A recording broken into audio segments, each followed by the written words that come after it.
Welcome, movie fans. I am joined today by Sandy Goad, and Sandy is one of my dear friends, one of my cohorts in crime in the theater, and one of my favorite people. So welcome, Sandy. Thank you. It's good to be here. And we're going to discuss The Odd Couple. And the reason why I asked Sandy to be my partner today is because she played in the female version of The Odd Couple at the Hobbs Community Playhouse. How many years ago? It's probably been about 13 years ago. And we're going to share a little bit about her experience playing the role. But first, I'm going to give you some information about the film. So it came out in 1968. It was written by Neil Simon based on his play, which was on Broadway in 1965. The whole idea came about because of Neil Simon's older brother. His name is Danny Simon. He was a writer as well. He wrote with Neil Simon on TV shows like Sid Caesar's Your Show of Shows. They wrote for Red Buttons. They did a lot of writing together.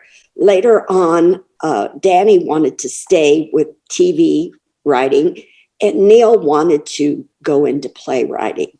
His brother Danny had gotten a divorce. He moved in with a friend.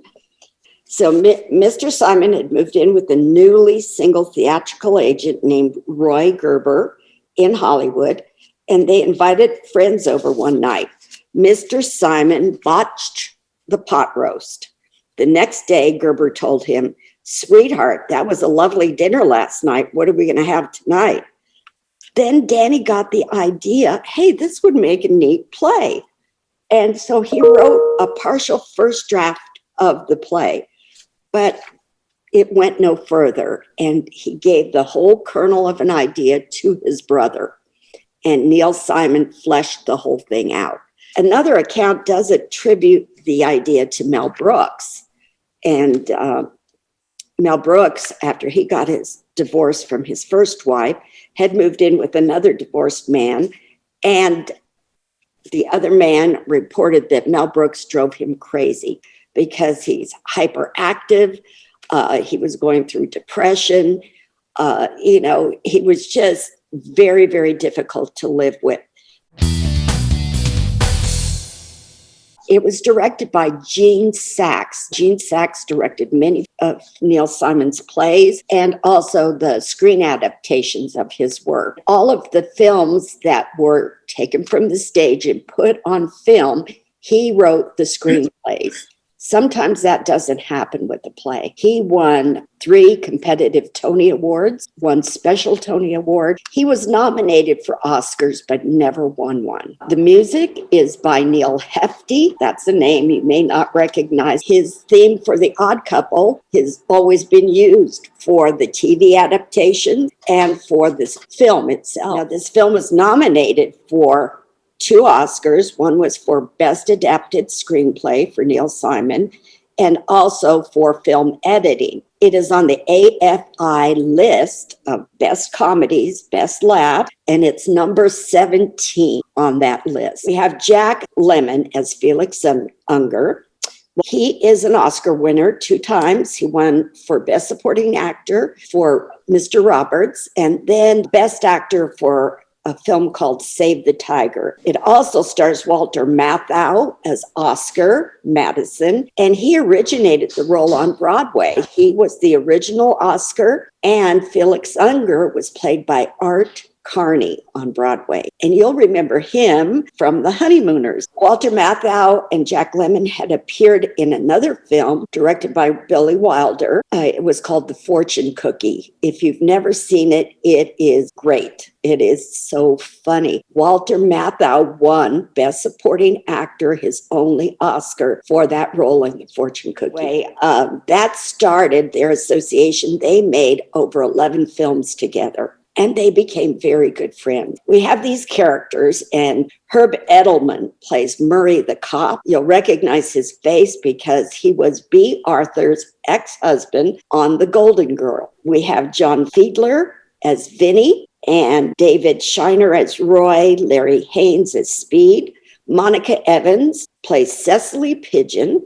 Carol Shelley plays Gwendolyn Pigeon. They were the Cuckoo Pigeon sisters. I never saw the film, but I used to watch the television series all the time. It was true to Neil Simon's vision of these characters. There was a report that before they had secured Walter Matthau and Jack Lemmon, Tony Randall and Jack Klugman were considered for the film, as were Frank Sinatra and Jackie Gleason. I can't imagine that one. Good thing they didn't, because I think it turned out better. In 1985 is when Neil Simon adapted this play for a female cast of Oscar. They called her Olive. It was played by Rita Moreno. And Florence, that's the part that Sandy played, was played by Sally Struthers. So it was a fun show. I got to do it with my really good friend also, Kim Hill. She played Olive and I played Florence. And it was a lot of fun to do it with her, because actually we kind of fit our parts. And so we were kind of typecast, but it was so much fun. Yes. And see, they translated those roles. You had a cop in there, right? Yes, we did. And then you also had the Pigeon sisters. They weren't the Pigeon sisters. Oh, the two brothers. The hardest part of that was Evan is this really tall, good-looking young man. And I was an old lady at the time. Let me tell you, I was already way past my prime. And having to do a little romancy stuff with him, I just kept saying, this is wrong on so many levels. Well, on Broadway, one of those brothers was played by Tony Shalhoub, Monk. He's a funny guy. Tell us about the production and playing those roles. Like I say, it was real easy to do. I'm kind of a neat freak already. And so it was kind of easy for me to play, Florence, because she was a neat freak. She was a hypochondriac. I don't really feel like I am that. And of course, Olive was just the exact opposite of that. And she was like, just, get over it, go on. Kim and I play very well together. Yes. We've done so many shows together. So do you have any memorable lines that you remember from this? I don't know that I have any memorable lines, but I do have a memorable scene. And it was when I felt like I was really coming down with something horrible. And I can remember feeling like that. And of course, the scene with the two guys on the sofa is very vivid, because they're putting the moves on me, and I'm like, I'm still a married woman in here. Yeah. And so it's all real nerve-wracking to Florence, things like that. But I don't actually remember any of my lines. I'm terrible. I learned them for the moment, and that's it. Remember when Oscar throws Felix out and he says, he said, okay, I'm leaving, but let it be on your head. Yeah. And Oscar says, wait a minute, you're not going anywhere until you take it back. And Felix says, take what back? Let it be on your head. What is that? The curse of the cat people? Do you remember that one? I do. Yep. Standing at the door. Since you hadn't seen the film, usually I have my co-host help me rate it. And this one, I'm going to give it an 8. It is a little bit stagey, okay, because it was a play first, and I don't know that the adaptation took the staginess out of it.